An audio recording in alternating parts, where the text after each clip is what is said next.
یو بل سوال کړی دی د مہر په باره کې چې نبی علیہ الصلوۃ والسلام یو کس ته نکاح تړلی و په کجورو باندې، دا خو صحیح نه ده. البته هغه سره سوونه نو مطالبه یې وکړه چې یو ګوتمه خو راوړه کنه، نو هغه وی چې دام نشته.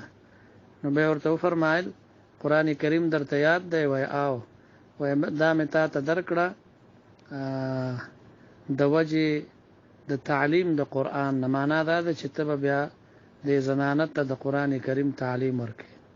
نو چې کله سنئ نو بس بیا خو خزه او خاون چې په سبا باندې راضي شي هغه مہر ده، او کوي نو بیا کمه اندازه د مہر لس درهم ده، او زیات نه زیات چې څومره د خزه او د خاون پاغي باندې یا د خزه او د غي د خاون او د خزه د وکیل چې په څومره باندې اتفاق راغی.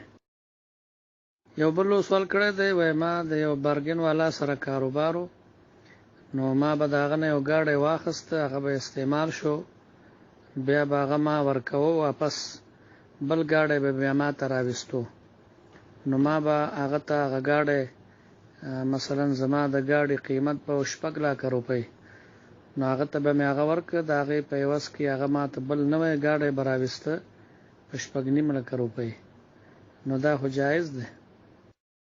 وعلیکم السلام ورحمت الله وبرکاته. یو روز سوال کړی دی چې قران کریم په ټول کې یعنی یا الماری کې پروت وي او هغه ته تاله لګېدلی، او یا مثلا په بکس صندوق کې پروت وي او تاله ورته لګېدلی، نو دا هغې د پاسه بیا څه شی ښودل دا څنګه دی؟ کله چې مثلا یو الماری ده او د هغې جدا جدا خانې دي، نو په یو خانه کې چې قران کریم ایښی، نو بیا د قران کریم د پاسه پامدی خانه کې بل شی کې خودل، حتی چې یو دینی کتاب کې خودل هم جایز نه دی، بیا ادبی ده. البته کمنځ کې فاصله مثلا یو خانه کې قران کریم ده، دا غي نه بر خانه کې بل شی کې خودای شو، نو د هغه خانه حکم جدا ده، هغه کې سبیا ادبی بیان راځي. وعلیکم السلام ورحمت الله وبرکاته. یو روز سوال کړی دی چې یو کس یو دکان پونی سی په 1000 روپۍ باندې په کرایه باندې د 2 کالو یا 4 کالو قرارداد وکړي، او بیا دغه کس دا دکان بل چاته په 2000 روپۍ باندې ورکړي، دا څنګه دی؟ دا جایز دی؟ خان دې ته اجاره فل اجاره وایي چې تا دکان په کرایه باندې ونیو ارزانه، او تا غ دکان بیا بل چاته ورکې په کرایه باندې په ګرانه کرایه باندې، نو دا جایز ده؟ وعلیکم السلام ورحمت الله وبرکاته. یو ورو سوال کړی د بیانې په باره کې چې یو کس یو سودا کوي او پاغه کې بیانه ورکي، نو بیانه خستل دا جایز دی، خو که سودا وشو نو ډیره ښه ده، او که سودا ونه شو هغه ته به بیرته خپل پیسې واپس ورکړي. د عوامو کې دا مشهوره ده چې بس سودا ونه شو بیانه دی لاړه، نه 1 روپۍ کده دا غنستنې، نو دا حرامه ده. کاغه ورته وای چې زه بیانه نه غواړم، خدا سودا پرېدم، بیا هم بیانه او اخستل دا غنه حرام دي، هغه ته بخپل بیانه بیرته واپس ورکړي. وعلیکم السلام ورحمت الله وبرکاته.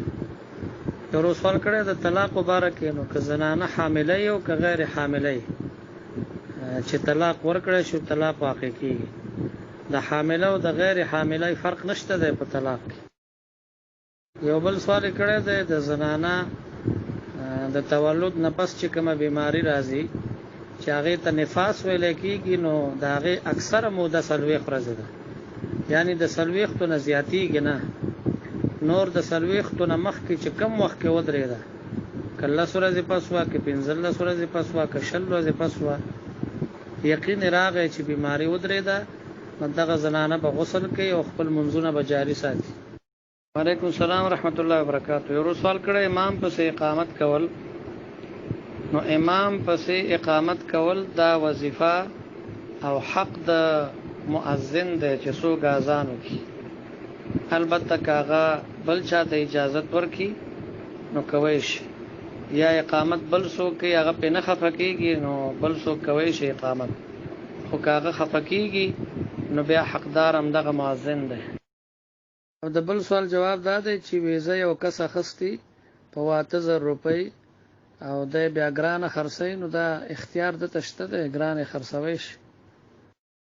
یو بل سوال کړی دی چې د سحر د مانځه قضا سره راوړي نو اول به د فرض راوړي که د سنت، اول به د سنت راوړي که د چرې د اشراق په وخت کې یا د ساخ په وخت کې کوي نو اول به سنت وکي بیا به فرض وکي، او کدی وخت نه خبره تیر شو بل وخت کې قضا راوړي نو بیا صرف د فرض او قضا د سنت او قضا بیا نشته. السلام رحمت الله وبرکاته. یو ورو سوال کړی دی د بندل مبارک بندل څه شی دی؟ بندل خور د ډیرو سيزونو وي، ستاسو شی مراد دی دا څه شی چې هغه د انسان د خوراک وي یا د حیواناتو د خوراک وي، دا څه شی ذخیره کول ګرانۍ ته ساتل کچرته په بازار کې هغه بالکل شارټ وي نه ملاويږي خلک هغه پسې ګرځي نو بیا دا ذخیره کول حرام دی، دې ته ذخیره اندوزي وایي، احتکار ورته وایي، دا حرام دی. او کنه په بازار کې په اسانۍ خلکو ته ملاويږي څه تکلیف نه بیم چې یو سړی سٹور کوي نو دا مکروه عمل دی، ښه کار نه دی. او کله دینه ما سوا د انسان یا د حیواناتو د خوراک شی نه وي بلکې عام یو سیز دی خو هغه فل حال په بازار کې په اسانۍ ملاويږي، خو ته مثلا سٹاک کې او به ګرانوالي ته ساتي نو جواز شته دی، خو بیا هم بهتره نه ده. یو ورو مخکې سوال کړو د بندلو باره کې د بل ورو وضاحت کړی دی چې مراد د دې نه وایي غیا ده، نو دا غیا خو د حیواناتو د خوراک سره تعلق ساتي نو د دې ذخیره اندوزي دا منع ده شرعا. وعلیکم السلام ورحمت الله وبرکاته. یو سوال کړی دی چې یو کس هغه داسې خبره وکړي چې باغی باندې هغه کفر ته رسیدلی خو دته پته نه وي په دې وخت کې څه کول پکار دي؟ بس توبه دې وباسي په اخلاص باندې او آینده دې داسې الفاظو نه ځان ساتي. که واقعي داسې کلمې ویلي چې باغی باندې سړی اسلام نه خارجيږي کافر کیږي نو دغه صورت کې به دی بیا کلمه مو وایي تازه کلمه شهادت، او که واده یې کړی نو نکاح به هم دوباره تازه کړي.